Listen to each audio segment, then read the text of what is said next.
Would you believe it? The Missouri Tigers are SEC East champions once again. After defeating Arkansas 21-14 in the newly established Battle Line rivalry, the Tiger football team will take on top-ranked Alabama in Atlanta next weekend.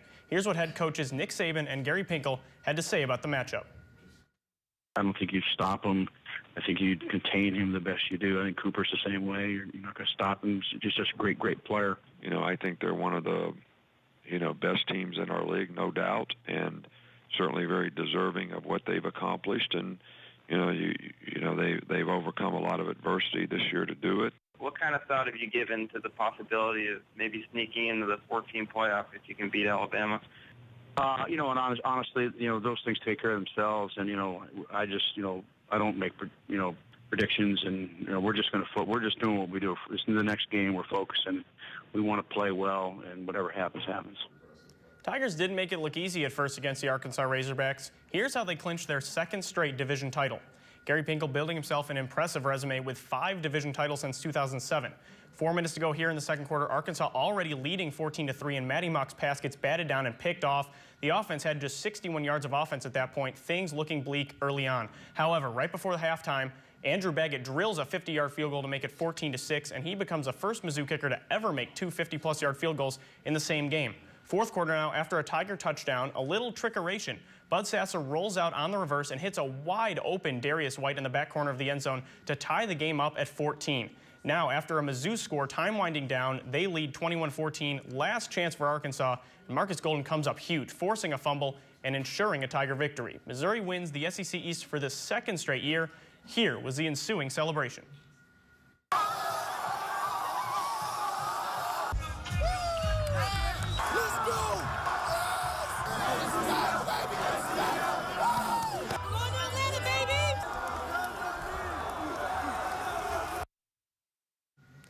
In case being ranked #1 in the country wasn't enough, Alabama's Iron Bowl victory showed Mizzou just how hard their job is going to be on Saturday. Packed Bryant-Denny Stadium, Alabama wanted revenge for last year's Iron Bowl finish.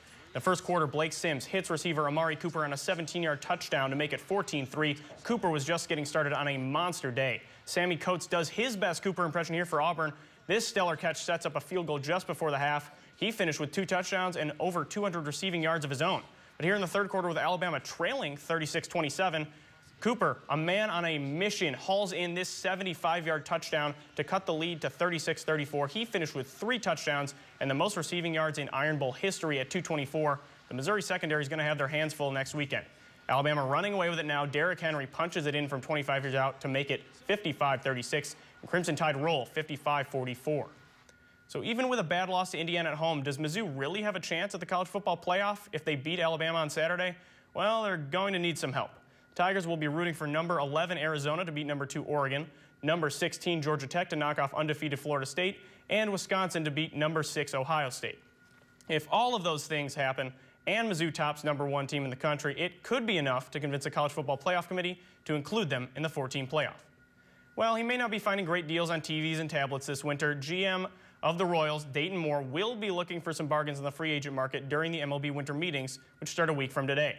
After losing veteran Billy Butler to the Athletics, the Royals have been connected to free agent pitcher Irvin Santana, who's a former Royal. And Santana went 14-10 with 3.95 ERA with the Braves last season. He could help alleviate the loss of ace James Shields. The Royals have also been connected to veteran outfielder Torrey Hunter, who's believed to be deciding between the Royals and 3 other teams. Hunter could provide a great veteran presence in the clubhouse as he nears the end of his career. And that's all for sports.